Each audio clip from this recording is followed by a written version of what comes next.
Hi, this is Rajesh Sharma. సిటీలో రవాణా వ్యవస్థను క్రమబద్ధీకరించడంతో పాటు కొంత పొల్యూషన్ అరికట్టడం, అదే రకంగా ట్రాఫిక్ నియంత్రించడం, ఇవి నిజం చెప్పాలంటే ఒక హార్డ్ టాస్కే హైదరాబాద్కి సంబంధించి. మనం కొన్ని రాష్ట్రాల రాజధానులను చూస్తాం. ఫర్ ఎగ్జాంపుల్ బెంగళూరు ట్రాఫిక్ గురించి చాలామంది రకరకాల కథనాలు చెప్తూ ఉంటారు. సో ఆ పరిస్థితి హైదరాబాద్కి వస్తుందా అన్న అనుమానాలు మనకు చాలా చాలా సందర్భాల్లో కలుస్తాయి. ఎందుకంటే ఒక్కోసారి కిలోమీటర్ల తరబడి ఆగిపోతూ ఉంటాయి. పర్టికులర్గా మనం కొన్ని ఏరియాస్ చూస్తాం, అసలు అవి బీభత్సం. ఈ రసూల్పురా ఏరియా కావచ్చు, తర్వాత ఇప్పుడు బికాస్ ఆఫ్ ఈ ongoing developmental works around KBR park, Banjara Hills, జూబ్లీస్ ఏరియాలో కావచ్చు, తర్వాత అటు హైటెక్ సిటీకి వెళితే ఇక అదొక వేరే ప్రపంచం. ఇట్లా చాలా చాలా ప్రాంతాలలో మొన్నటి వరకు ఉప్పల్ రింగ్ రోడ్డు, ఇప్పుడు లక్కీగా అక్కడ బస్సులు వరంగల్ వైపు వెళ్ళే బస్సులు అక్కడ నుంచి తీసేశారు కాబట్టి కొద్దిగా అది ఒక ఉపశమనంగా ఉంది. కానీ అదర్వైజ్ అది కూడా ఇలాంటి ప్లేసెస్ చాలా చాలా ఉన్నాయి మనకు.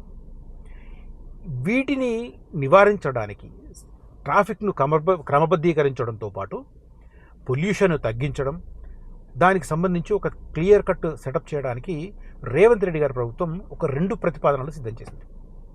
ఆ 2 ప్రతిపాదనలు ఏంటి? ఒకటి అనేది నేను ఇంతకుముందు ఒక వీడియోలో చెప్పాను, రెండో ప్రతిపాదన నేను ఈ వీడియోలో చెప్పబోతున్నాను. చాలా ఇంట్రెస్టింగ్గా ఉంటుంది. ఇది ఒక 5 నుంచి 10 ఏళ్లలో పూర్తయితే హైదరాబాద్ ట్రాఫిక్ స్వరూపమే మారిపోతుంది, 100% మారిపోతుంది.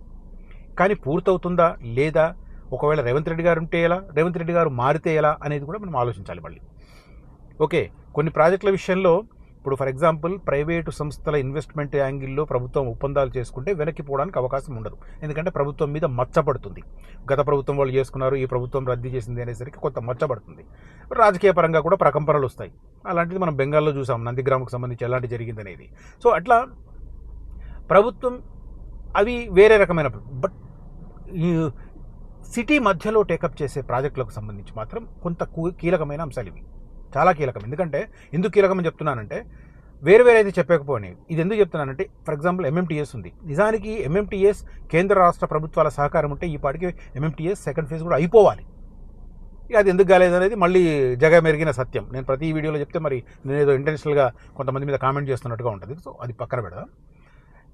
అయితే మెయిన్గా ప్రజా రవాణా వ్యవస్థను ఒక సిస్టమేటైజ్ చేస్తే తప్ప సిటీలో ట్రాఫిక్ కుదురుకు రాదు. అఫ్కోర్స్ కొంతమంది ఇక ఉంటారులేండి, డ్రైవింగ్ అడ్డదోలు, కారు నడపడమే, బైక్ నడపడమే ఒక పెద్ద అది వాళ్ళది. వాడు ఎట్లబోతున్నాడని ట్రాఫిక్ నిబంధనలు అక్కర్లేదు, వాడు ఎట్లబోతున్నాడని తెలియదు.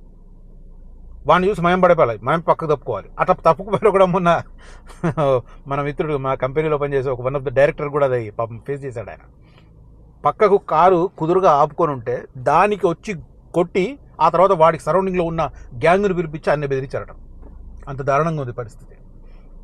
సో ఎంత మనం ఏర్పాట్లు చేసినా, రోడ్లు వెడల్పు చేసినా, మంచి సిగ్నలింగ్ వ్యవస్థ చేసినా, లేకపోతే ఇంకా పెద్ద వెహికల్స్ రాకుండా నియంత్రించినా, ఏం చేసినా ఆఫ్టర్ ఆల్ వెహికల్ నడిపే వాడికి ఒక సివిక్ సెన్స్ ఉండాలి కదా.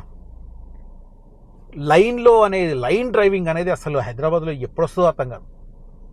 ఒక లైన్లో ఉంటే కుదురుగా ఆ లైన్లోకి వెళ్ళాలి, వాడు టక్ టక్ టక్ తిప్పేస్తుంటారు. అదే అనుకుంటారు. సిస్టమేటిక్గా నడిపితే నువ్వు బాగుంటావు, నీతో పాటు ఆ రోడ్డు మీద ఉండే మిగతా జనాలు బాగుంటారు. ఇది తెలుసుకోవడం అనేది ఎప్పటికొస్తుందో తెలియదు. సరే, అది పక్కన పెడదాం. సో మెయిన్గా హైదరాబాద్లో ఆర్టీసీ బస్సులకు, తర్వాత రూరల్ నుంచి వచ్చే ఆర్టీసీ బస్సులకు, తర్వాత ఇంటర్ స్టేట్ వెహికల్స్కి, వీటి కారణంగా చాలా రద్దీ ఉంది. ఒకప్పుడు ఒక 10-12 ఏళ్ల కింద మనకేంటంటే హెవీ వెహికల్స్ కూడా సిటీలోకి వచ్చావు కాబట్టి అవి ఇవి కలిసి ఒక నరకాన్ని చూపించేవి. Thanks to outer ring road ఆ హెవీ వెహికల్స్ మనకు కొద్దిగా కంట్రోల్ అయింది. తర్వాత సిటీలోకి ఎంట్రీ కాకుండా కొన్ని నిషేధాజ్ఞలు కూడా ఉండడం వల్ల కూడా ఉంది. ఇప్పుడు ఏంటి అంటే, ఈ సిటీ బస్సులను వీలైనంతగా తగ్గించడం అనేది ఈ ప్రభుత్వానికి ఒక టాస్క్. సరే, సిటీ బస్సులు సిటీలో తిరుగుతున్నాయి, వాటిని పెంచలేము, తగ్గించలేము. ఎందుకంటే జనాభా పెరుగుతుంది, ప్రజా రవాణాకు అనుగుణంగా నంబర్ పెంచాలి. దేని తగ్గించగలము? జిల్లాల నుంచి వచ్చే బస్సులను, తర్వాత వేరే రాష్ట్రాల నుంచి వచ్చే బస్సులను నియంత్రించవచ్చు, ప్రైవేట్ వెహికల్స్ని నియంత్రించవచ్చు. వీటన్నింటి కోసం ప్రభుత్వం 2 ప్రధానమైన నిర్ణయాలు తీసుకుంది. ఒకటి నేను ఇంతకుముందు చెప్పాను, ఒక 1 వీక్ 10 డేస్ బ్యాక్ వీడియోలో చెప్పాను, 12 బస్ టెర్మినల్ను ఔటర్ రింగ్ రోడ్ సమీప ప్రాంతాలలో నిర్మించబోతుంది. దాంట్లో మనకు ప్రధానంగా ఒకటి గాజుల రామారం దగ్గర ఫైనల్ అయింది, రెండోది శంషాబాద్ ఎయిర్పోర్ట్ దగ్గర ఫైనల్ అయింది. మిగతా వాటికి ప్లేసెస్ ఫైనల్ చేస్తున్నారు. ఇది కాకుండా నెక్స్ట్ దాన్ని ప్రభుత్వం నిర్ణయం తీసుకుంది. ఇది మంచి డెసిషన్. కానీ ఈ డెసిషన్ కూడా మళ్ళీ కేంద్ర రాష్ట్ర ప్రభుత్వాల సమన్వయం ఉంటేనే పట్టాలెక్కుతుంది. ఏంటది? చెప్తున్నాను. ఇది చెప్పే ముందు ఫ్యూచర్ సిటీలో అసలైన ప్లేస్లో ఇన్వెస్ట్ చేయడానికి నన్ను కాంటాక్ట్ చేయండి. ప్రధానంగా నేను మంచి locations, strategical locations with proof చూపిస్తాను. సెకండ్, మీకు లీగల్ పరంగా అంటే లింక్ డాక్యుమెంట్స్ కావచ్చు, అప్రూవల్స్ కానీ పర్ఫెక్ట్గా ఉన్నవి చూపిస్తాను. 3, ఆ సదరు కంపెనీలు ఆఫర్ చేస్తున్న ఫైనల్ ప్రైస్ కంటే కూడా బెస్ట్ ప్రైస్ ఇస్తాను. The best price, affordable price guarantee. ఈ 3 అంశాలను దృష్టిలో పెట్టుకొని ఫ్యూచర్ సిటీ విషయంలో కాంటాక్ట్ చేయండి. అదే రకంగా మే 3వ తేదీన మాల్ దగ్గర మేము కొత్త వెంచర్ లాంచ్ చేస్తున్నాము. అది ఫ్యూచర్ సిటీ భాగం కాబోతుంది. ముఖ్యమంత్రి రేవంత్ రెడ్డి గారు చేసిన ప్రకటన ప్రకారం FCDA లిమిట్స్ను పెంచబోతున్నారు. సమీప గ్రామాల వాళ్ళు ఎవరైనా ఉంటే దానిలో చేరడానికి తీర్మానాలు చేయమని చెప్పారు. సో తీర్మానాలు చేయడానికి కొన్ని ఏరియాల్లో నిర్దిష్టంగా కొన్ని అడ్డంకులు ఉన్నాయి. అలాంటి ఏరియాలను పక్కన పెడితే ఇప్పుడు మేము లాంచ్ చేయబోతున్న ఏరియా ఎలాంటి అడ్డంకులు లేకుండా ఫ్యూచర్ సిటీలో కలవబోతున్న ప్రాంతం. నన్ను కనిపిస్తే మీకు క్లియర్గా దాన్ని ఎక్స్ప్లెయిన్ చేస్తాను. వీలైన వాళ్ళు 3rd రోజు డైరెక్ట్గా సైట్కి వచ్చినా కూడా నన్ను కాంటాక్ట్ చేయవచ్చు. I will make sure. Right? Interest ఉన్న వాళ్ళు వెంటనే కాంటాక్ట్ చేయండి కనిపిస్తున్న నంబర్లలో. రైట్?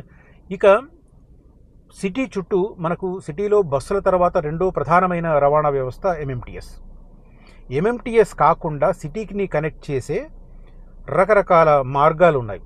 బాంబే నుంచి వచ్చే మార్గం కావచ్చు, ఇటు నిజామాబాద్ వైపు నుంచి వచ్చే మార్గం కావచ్చు, ఇటు బెంగళూరు నుంచి వచ్చే మార్గం కావచ్చు, తర్వాత ఇటు విజయవాడ వైపు నుంచి వచ్చే మార్గం కావచ్చు. ఇలాంటి మెయిన్ రైల్వే మార్గాలలో 4 ప్రధానమైన టెర్మినల్స్ని డెవలప్ చేయడానికి ప్రభుత్వం లేటెస్ట్గా నిర్ణయం తీసుకుంది. ఇది 2 రకాలుగా. నేను ఇది ఎందుకు చెప్తున్నానంటే మీకు రవాణా వ్యవస్థ గురించి తెలుసుకోవడానికి ఆసక్తి ఉండకపోవచ్చు. కానీ ఈ డెవలప్మెంట్ ద్వారా ఆ పర్టికులర్ 4 ఏరియాలలో రియల్ ఎస్టేట్ ఖచ్చితంగా మంచి ఇంప్రూవ్మెంట్ ఉంటుంది. దానికి దగ్గరలో కనుక తీసుకుంటే ఖచ్చితంగా లాభపడతారు. అది చెప్పడానికి నాకు 2 ఉద్దేశాలు. ఒకటి, ఒక డెవలప్మెంట్. ఆ డెవలప్మెంట్ కారణంగా రియల్ ఎస్టేట్ ఆ ఏరియాలో ఎలా పుంజుకునే అవకాశం ఉంది. ఈ 2 చెప్పడం నా ఉద్దేశం. రైట్?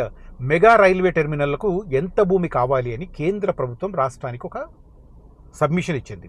ఎక్కడెక్కడ అంటే, 1 పశ్చిమంలో నాగులపల్లి, మీన్స్ మనకు బాంబే వైపు వెళ్ళే రైల్వే రూటు. తర్వాత ఉత్తరంలో డబీల్పుర, మనకు మేడ్చల్ తర్వాత డబీల్పుర వస్తుంది. అక్కడ ఇది ఏంటంటే నిజామాబాద్ నుంచి నాందేడ్ వైపు వెళ్ళే, నాందేడ్ వైపు నుంచి మళ్ళీ అట్లా ఔరంగాబాద్ నుంచి మళ్ళీ అది కూడా ముంబై వెళ్తుంది. ఆ తర్వాత తూర్పులో చర్లపల్లి మనకు తెలుసు. ఈ మధ్య వెళ్ళిన వాళ్ళు హ్యాపీ ఫీల్ అవుతారు. చర్లపల్లి అయితే ఇక ఎయిర్పోర్ట్ బయట నుంచి లుక్ ఎలా ఉంటుందో అలా ఉంది. నాకు చూసిన తర్వాత చాలా హ్యాపీ అనిపించింది. బట్ అన్ఫార్చునేట్లీ అది స్టార్ట్ అయ్యి దాదాపు సంవత్సరం అవుతున్నట్టుంది. ఇప్పటికి కూడా చర్లపల్లికి వెళ్ళే మార్గాలను రాష్ట్ర ప్రభుత్వం డెవలప్ చేయలేదు. మొన్న కేంద్ర మంత్రి కిషన్ రెడ్డి గారు ముఖ్యమంత్రికి లెటర్ రాశారు. ఇప్పుడు కనెక్టింగ్ రోడ్లు ఉండాలి కదా. ఆ దగ్గరలో ఉన్న ఏరియా వాళ్ళు ఎంత ఇబ్బంది పడుతున్నారంటే, 2 రూట్లు ఉంటాయి.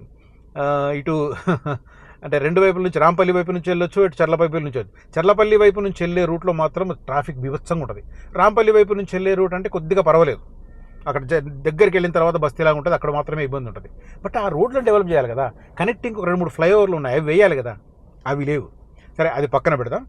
తూర్పున చర్లపల్లి, తర్వాత దక్షిణంలో జుక్కల్, ఇది మళ్ళీ బెంగళూరు హైవే వైపు. ఈ 4 ఏరియాలలో డెవలప్ చేయడానికి విభేదాలు లేకుండా మొత్తం భూమి సేకరణ చేయాలి రాష్ట్ర ప్రభుత్వానికి కేంద్ర ప్రభుత్వం చెప్పడము. తర్వాత దక్షిణ మధ్య రైల్వే కూడా రాష్ట్ర ప్రభుత్వానికి రిక్వెస్ట్ చేసింది. ఇది చాలా చాలా ఇంపార్టెంట్. డబీల్పుర ఉత్తర దిశలో 250 ఎకరాలు కావాలి. నాగులపల్లి పశ్చిమంలో బాంబే రూట్లో 325 ఎకరాలు కావాలి. జుక్కల్ దక్షిణంలో 300 ఎకరాలు కావాలి. చర్లపల్లి విస్తరణ అంటే ప్రస్తుతం ఉన్న దానికి విస్తరణ చేయాలి, ఇంకో 250 ఎకరాలు కావాలి. వీటిల్లో 3కి సంబంధించి సర్వే కూడా పూర్తయింది. డబీల్పూర్, జుక్కల్, నాగులపల్లిలో ప్రతిపాదించిన 3 మెగా టెర్మినల్లకు సంబంధించి ఫీజిబిలిటీ నివేదిక దక్షిణ మధ్య రైల్వే పూర్తి చేసింది. రైల్వే బోర్డుకు పంపింది. అధ్యయనం కోసం 13 కోట్ల ఖర్చు చేసింది. మార్చి 11న తుది సర్వే నివేదికను రైల్వే బోర్డుకు సమర్పించింది. ఈ ప్రక్రియ తర్వాత 3 కొత్తవి, తర్వాత ఎగ్జిస్టింగ్ చర్లపల్లి విస్తరణ కలిపి మొత్తం 1125 ఎకరాల భూమి కావాలని రాష్ట్ర ప్రభుత్వాన్ని కోరారు.